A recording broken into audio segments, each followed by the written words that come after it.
Hello everyone, welcome to Code with Vicky. 365 days coding challenge இது டே 13. So day 13ல் நம்ம என்ன problem பார்க்க போகிறோம் அப்படின்னா ரிவர்ஸ் அரே. ஓகே, ஸோ நமக்கு இன்புட்டாக வந்து ஒரு நம்பர் வரப்போகுது, லிஸ்ட் ஆஃப் நம்பர்ஸ். இந்த நம்பர்ஸ் அரேவை நம்ம ரிவர்ஸ் ஆர்டர் பண்ணி ரிட்டர்ன் பண்ணணும். ஸோ இப்போ எக்ஸாம்பிளுக்கு இப்போ இங்கே ஒரு அரே இருக்குது, இந்த அரேயில் 5 எலிமெண்ட்ஸ் இருக்குது. இந்த 5 எலிமெண்ட்ஸை நம்ம ரிவர்ஸ் பண்ண போகிறோம்.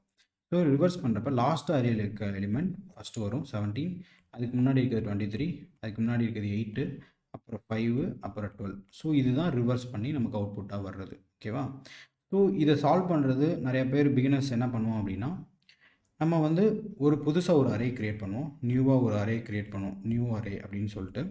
இந்த நியூ அரேயில் நம்ம கொடுத்துருக்க இன்புட் அரேவை நம்ம ரிவர்ஸ் ஆர்டரில் ரீட் பண்ண ஆரம்பிப்போம்.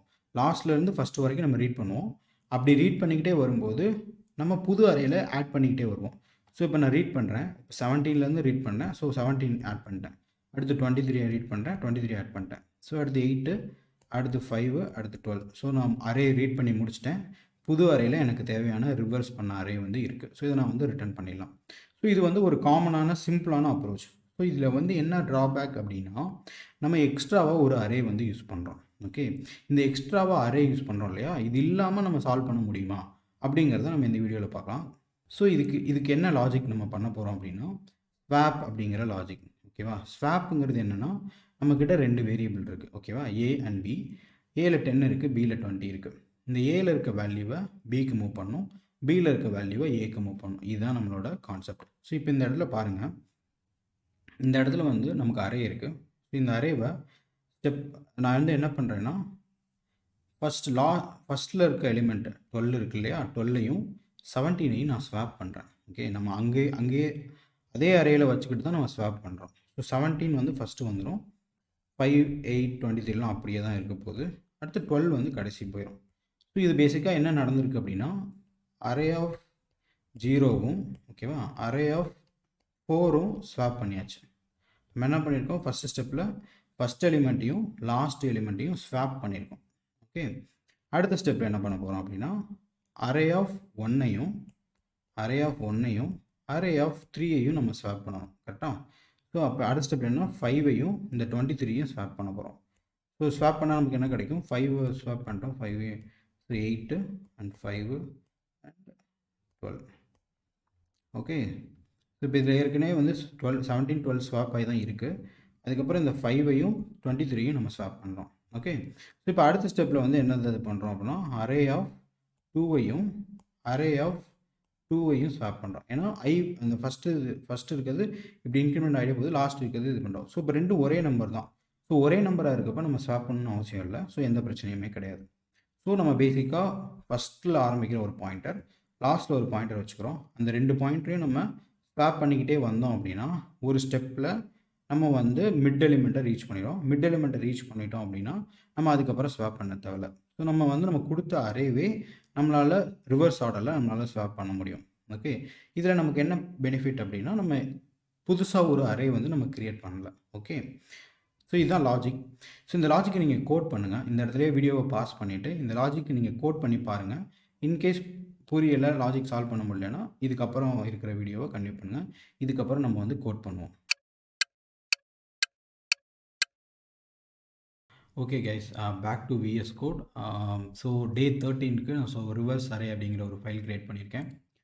ஸோ இதில் வந்து நம்ம எப்பயும் போல் ஒரு ஃபங்க்ஷன் க்ரியேட் பண்ணுறோம். அந்த ஃபங்க்ஷனுக்கு அரே அப்படிங்கிற ஒரு ஆர்குமெண்ட் வரப்போகுது. ஸோ ஃபங்க்ஷன், ஸோ அது வந்து என்னென்னா ரிவர்ஸ் அரே அப்படிங்கிற மாதிரி நான் ஃபங்க்ஷன் நேம் வச்சுக்கிறேன். ஸோ அரே அப்படிங்கிற நமக்கு ஆர்குமெண்ட் வந்து வரப்போகுது. ஸோ இந்த அரேவை நம்ம ரிவர்ஸ் பண்ணி நம்ம ரிட்டர்ன் பண்ண போகிறோம். ஸோ நான் வெளியே எப்பயும் போல் இன்புட் வந்து ஒரு அரே கொடுத்துக்கிறேன். So 12, 5, 8, 23 and 17. ஸோ இதை நம்ம ரிவர்ஸ் பண்ணி வர அரேவை இன்னொரு வேரியபிளில் நான் ஸ்டோர் பண்ணிக்கிறேன். ஜஸ்ட் அதை வந்து வரவும் ஜஸ்ட் ரிவர்ஸ் அரே அப்படின்னு போட்டு பிரிண்ட் பண்ணிக்கிறேன். ஓகே, ஸோ பேசிக்காக இன்புட்டுங்கிற ஒரு வேரியபிள் இருக்குது, அதை வந்து நான் ரிவர்ஸ் அரேங்கிற ஃபங்க்ஷனுக்கு கால் பண்ணுறேன். அதுக்கப்புறம் வர்ற அவுட்புட்டை நான் பிரிண்ட் பண்ணுறேன். ஓகே, ஸோ இப்போ இந்த ஃபங்க்ஷனில் நம்மளோட லாஜிக். ஸோ ஃபஸ்ட் அப்ரோச் நம்ம என்ன டிஸ்கஸ் பண்ணோம் அப்படின்னா, நியூவாக ஒரு அரே க்ரியேட் பண்ணுறது. இது வந்து என்னென்னா அப்ரோச் 1. ஸோ அப்ரோச் ஒன் என்ன அப்படின்னா நியூவாக ஒரு அரே கிரியேட் பண்ணுறது. ஸோ நியூவாக ஒரு அரே நான் வந்து கிரியேட் பண்ணிக்கிறேன். ஓகே, அது வந்து ஸ்டார்டிங்கில் எம்டியாக தான் இருக்கும். ஓகே, இப்போ நம்ம கொடுத்துருக்க இன்புட் அரே இருக்கு இல்லையா, அது அப்படியே ரிவர்ஸ் ஆர்டரில் ஐட்ரேட் பண்ணணும். ஸோ ரிவர்ஸ் ஆர்டரில் ஐட்ரேட் பண்ணணும். ஸோ இப்போ இண்டெக்ஸ் வந்து எங்கே இருக்குன்னா கடைசி அரேயோட கடைசி லென்த் -1. ஓகே, இப்போ ரிவர்ஸில் போகிறோம். அப்போ I greater than or equal to 0. So நிறைய பேர் என்ன மிஸ்டேக் பண்ணுவாங்கன்னா இந்த இடத்துல greater than 0ன்னு போடுவாங்க, விச் இஸ் ராங். ஏன்னா இண்டெக்ஸ் வந்து 0லேருந்து ஸ்டார்ட் ஆகும். So greater than or equal to 0. இப்போ நம்ம ரிவர்ஸ் ஆர்டரில் போகிறோம். அப்போ நெகட்டிவ் I வந்து மைனஸ். ஓகே, ஸோ இப்போ வந்து நம்ம வந்து ரிவர்ஸ் ஆர்டரில் போகிறோம். ஸோ நம்ம வந்து கரெக்டாக தான் பண்ணியிருக்கோம். ஸோ இப்போ நம்ம புதுசாக நம்ம எலிமெண்ட் எப்படி ரீட் பண்ணுறது, அரே ஆஃப் ஐன்னு எடுத்தோம்னா நமக்கு எலிமெண்ட் கிடைக்கும். இந்த எலிமெண்ட்டை நம்ம நியூ அரேயில் நம்ம இன்செர்ட் பண்ணிக்கிட்டே வரணும். இப்போ நியூ அரேயில் ஓகே, ஜாவா ஸ்கிரிப்டில் நியூ அரேயில் நம்ம புஷ் பண்ணுறதுக்கு புஷ் அப்படின்னு ஒரு ஃபங்க்ஷன் இருக்குது.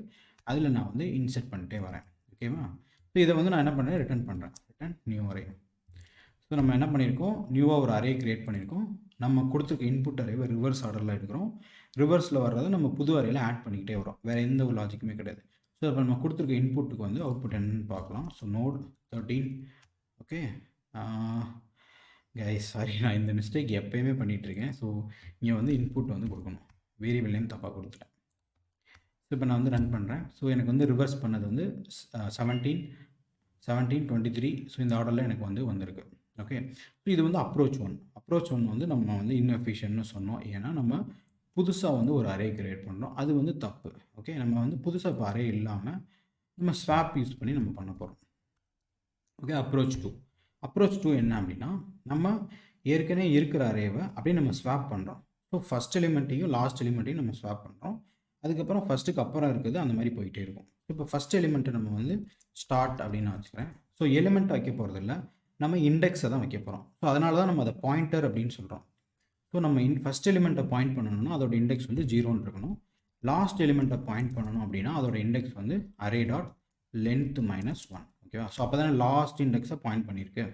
ஸோ இப்போ ஸ்டார்ட் வந்து என்னவாக இருக்கும், 0, எண்டு வந்து லாஸ்ட் இண்டெக்ஸாக இருக்கும். ஓகே, ஸோ இப்போ வந்து நம்ம என்ன பண்ண போகிறோம்னா ஸ்டார்ட்டையும் எண்டையும் ஸ்வாப் பண்ணணும். எவ்வளோ டைம் ஸ்வாப் பண்ணணும் அப்படின்னா, இந்த லூப் வந்து ஸ்டார்ட் வந்து எண்டை ரீச் ஆயிடுச்சு அப்படின்னா நம்ம வந்து ஸ்டாப் பண்ணிடணும். ஸோ இப்போ வைல் வந்து ஸ்டார்ட் எண்டு. ஓகேவா, ஸோ ஸ்டார்ட்டு எண்டை விட கம்மியாக இருக்க வரைக்கும் நம்ம போய்க்கலாம். ஓகேவா, அதாவது மிடில் வரைக்கும் தான் நம்ம போக முடியும். ஒன்ஸ் ஈக்குவல் ஆயிடுச்சு அப்படின்னா நம்ம அதுக்கப்புறம் ஸ்வாப் பண்ணுறது தேவையில்லை. ஓகே, ஸோ இப்போ இந்த இடத்துல நம்ம ஸ்வாப் பண்ணணும். கரெக்டாக எதையும் ஸ்வாப் பண்ணணும்னா அரே ஆஃப் ஸ்டார்ட்டையும் அரே ஆஃப் எண்டையும் நம்ம ஸ்வாப் பண்ணணும். ஓகேவா, ஸோ இந்த இடத்துல ஸ்வாப் பண்ணுறதுக்கான லாஜிக் இன்கேஸ் உங்களுக்கு தெரியல அப்படின்னா ஒரு தடவை ரிவைஸ் பண்ணிக்கலாம். ஸோ நம்மக்கிட்ட ஏன்னு ஒரு வேரியபிள் இருக்குது. ஓகே, பின்னு ஒரு வேரியபிள் இருக்குது. ஏல 10 இருக்குது, பியில் 20 இருக்குது. ஓகே, ஏல இருக்க வேல்யூவை பிக்கும் பியில் இருக்க வேல்யூவை ஏக்கும் நம்ம மாற்றணும். ஓகே, இது எப்படி பண்ணுறதுங்கிறது தான் ஸ்வாப் பண்ண logic. Let's A equal to பின்னு போட்டோம் அப்படின்னா ஏல இருந்த வேல்யூ காணாமல் போயிடும். ஓகே, பி ஈக்குவல் டு ஏன்னு போட்டோம்னா பியில் இருந்த வேல்யூ காணாமல் போயிடும். அப்போ நம்ம என்ன பண்ணோம்னா மூணாவதாக ஒரு வேரியபிள் கிரியேட் பண்ணிவிட்டு அந்த வேரியபிளில் டெம்பரரியாக ஏதோச்சும் ஒரு வேரியபிளை அங்கே ஸ்டோர் பண்ணிவிட்டு அப்புறமா நம்ம எக்ஸ்சேஞ்ச் பண்ணிக்கணும். இப்போ எக்ஸாம்பிளுக்கு டெம்ப் ஈக்குவல் டு ஏன்னு நம்ம போடுறோம். அதுக்கப்புறம் நம்ம என்ன போடுறோம், ஏ ஈக்குவல் டு பின்னு போடுறோம். ஏன்னா ஏவை ஏற்கனவே டெம்பரரியில் பேக்கப் எடுத்து வச்சிட்டோம். ஓகே, அப்போ ஏ ஈக்குவல் டு பின்னு போடுறோம். இப்போ பியில் டெம்பரரியில் இருக்க வேல்யூவை நம்ம எடுத்து ஸ்டோர் பண்ணிக்கலாம். ஃபைனலாக இது வந்து வேல்யூஸ் வந்து ஸ்வாப் ஆகிருக்கும். ஸோ அதே லாஜிக் தான் நம்ம இங்கே அப்ளை பண்ண போகிறோம். நம்ம ஸ்டார்ட்டையும் எண்டையும் நம்ம ஸ்வாப் பண்ணணும். ஸோ அதுக்கு டெம்பரரியாக ஒரு வேரியபிள் க்ரியேட் பண்ணியாச்சு. அரே ஆஃப் ஸ்டார்ட்டை டெம்பரரியில் அதை மூவ் பண்ணிக்கலாம். ஓகே, இப்போ அரே ஆஃப் ஸ்டார்ட்டில் நம்ம அரே ஆஃப் எண்டை வந்து நம்ம போட்டுக்கலாம். ஸோ அரே ஆஃப் ஸ்டார்ட்டில் அரே ஆஃப் எண்டை வந்து நம்ம போட்டுக்கலாம். ஓகே, இப்போ அரே ஆஃப் எண்டில் டெம்பரரியில் இருக்க வேல்யூ எடுத்து போட்டுக்கலாம். ஸோ இப்போ வந்து என்ன ஆயிருக்கும், வேல்யூஸ் வந்து ஸ்வாப் ஆகிருக்கும். ஸ்டார்ட்டோட வேல்யூ எண்டோட வேல்யூ ஸ்வாப் ஆகிருக்கும். ஸோ இதை வந்து நம்ம இதுக்கப்புறம் நம்ம என்ன பண்ணுவோம், இதுக்கப்புறம் நெக்ஸ்ட் எலிமெண்ட்ஸை ஸ்வாப் பண்ணணும். கரெக்டாக ஸ்டார்ட் வந்து ஸ்டார்ட் +1, ஸ்டார்ட் 0ல் இருந்துச்சுன்னா 1க்கு போகணும். ஸோ இப்போ எண்டு வந்து 1, அது ஒன்று மைனஸ் பண்ணணும். ஓகேவா, ஸோ அப்படி பண்ணிகிட்டே வர்றப்ப மிடில் ரீச் ஆகும். மிடில் ரீச் ஆகும்போது நமக்கு இந்த ப்ரோக்ராம் வந்து லூப்பை விட்டு வெளியே வந்துடும். ஸோ வெளியே வந்ததுக்கப்புறம் நம்ம எந்த புது அரேவும் கிரியேட் பண்ணல, அதே அரேயில் தான் நம்ம ஸ்வாப் பண்ணியிருக்கோம். ஸோ இப்போ இந்த அரே வந்து நம்ம ரிட்டர்ன் பண்ணிடலாம். ஓகே, ஸோ இப்போ ரன் பண்ணி பார்க்கலாம். நோடு ஸோ அவுட்புட்டில் எந்த சேஞ்சஸுமே கிடையாது, அதே அவுட்புட்டு தான். பட் இந்த டைம் வந்து நம்ம எக்ஸ்ட்ராவாக ஒரு அரே வந்து நம்ம க்ரியேட் பண்ணலை. ஸோ இது வந்து நீங்கள் வந்து எக்ஸ்ட்ரா அரே எங்கெல்லாம் தேவைப்படலையோ அப்போ வந்து இந்த லாஜிக்கை நீங்கள் யூஸ் பண்ணிக்கலாம். இன்கேஸ் எக்ஸ்ட்ரா அரே வேணும், நீங்கள் இன்புட் அரேவை மாற்றக்கூடாதுன்னு சொல்லிட்டாங்க அப்படின்னா நம்ம வந்து கண்டிப்பாக புது அரே தான் க்ரியேட் பண்ணி ஆகணும். ஓகே ஓகே கேஸ், அவ்வளோதான் இந்த வீடியோ. தேங்க்ஸ் ஃபார் வாட்சிங் திஸ் வீடியோ. ஏதாச்சும் டவுட்ஸ் கொஸ்டின்ஸ் இருந்துச்சுன்னா மறக்காமல் கமெண்ட் பண்ணுங்கள். கோடு தூக்கியை சப்ஸ்கிரைப் பண்ணிக்கோங்க.